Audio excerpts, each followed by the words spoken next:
지난 3월 불의의 사고로 세상을 떠난 한 남성. 첫 직장에 출근한 지 20일째 되는 날 교통사고를 당했는데요. 뒤돌아서 이제 자기 차에 타려고 하는데 트럭이 와가지고 1시 반경에 저희 조카를 덮친 거죠.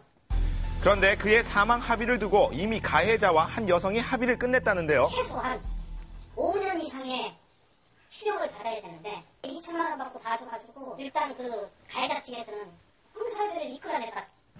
이 여성은 바로 28년 전 이 남성을 버리고 간 생모, 합의금에 보상금까지 가져갔다고 합니다. 가지고 그런 식으로 자기가 생모라는 것만 가지고 가져가는 그 아이가 훈련기라도 있고 넋이라도 있다면 9살 때 아버지를 여의고 작은아버지와 할머니의 손에 자랐다는 남성. 그가 사망하자 큰아버지는 28년 전 가출을 한 생모를 수소문했다고 합니다.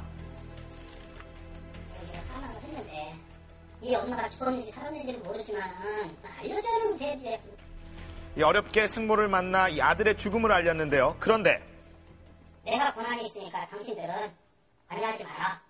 내가 다 알아서 할 거다. 응? 다 낼 거다. 보상금 1억 원가량을 가져간 생모. 이후 유품을 정리하던 큰아버지는 이 조카가 살아생전 들었던 보험을 발견하게 됩니다. 금액이 1억 7천만 원 정도 되는데 그 부분은 그 아이가 사망하고 나서 그 유품 정리하고 나서 그 증권이 있어서 이 보험금의 수익자는 바로 법적 상속인. 작은 아버지 슬하에서 자랐다. 법정 상속인이라고 할 만한 사람이 없다. 장차 처자식이 생길 걸 전제로 해서 법정 상속인이라고 기재하겠다. 결국 처자식이 없는 이 남성의 이 법적 상속인 권리를 두고 생모와의 소송이 시작됐는데요. 그렇다면 저희 소송도 내지도 않습니다. 저희 자격도 없고요. 그런데 이거는 간단하게 내버리고서는 결국 일하고 나가서 한 번도 보살펴주지도 않은 사람이 이제 와가지고 법적 상속권만을 가지고 이 사망한 조카를 자식처럼 보살폈다는 작은아버지. 아직도 이 상황이 믿기지 않는다는데요. 눈뜨부터 눈물 뺄때 나는데 지금도 아빠 저 들어와요. 때문에 생각나는데. 그렇다면 생모는 왜 갑자기 찾아와 이 보상금을 가져간 것일까? 이 생모는 왕래가 없었다는 주장을 반박합니다. 최근에 그게 만난 적이 언제냐고. 3개월 정도? 무엇이 진실일까요? 주변의 이야기를 들어봤습니다. 어디에 안 온지 알고 계세요? 윤진이 사람 죽이니까 맨날 생기고 그러니까 뭔지 몰라. 윤진은 한서도 엄마는 그래도 한민가 그랬던데 그런 이야기도 없었어요. 그래서 기억만 죽은 줄 알았어요? 예, 맞습니다. 심지어 이 사망한 남성이 성인이 된 후에 생모를 찾았지만 냉대만 받고 돌아와야 했다는데요. 자식을 생각하지 않는다. 그러면서 찾아오지도 마라. 할머니 집에서 지금까지 컸으니까 그냥 거기서 커라. 나를 잊어라.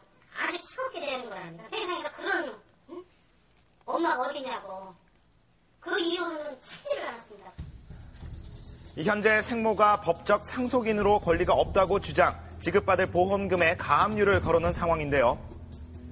하지만 생모는 일부 양육비를 보냈기 때문에 충분히 상속권에 대한 권리가 있다고 주장하고 있습니다. 보증금 받고 걔가 생활이 가능했는데 보증금 자금만 갖고도 할머니하고 얘가 그 집에서 충분히 먹고 살 수도 있었는데 그 어린 게 먹고 쓰고 얼마나 하겠습니까? 삼촌 쪽에서 권리가 있다고 생각하시는 건지.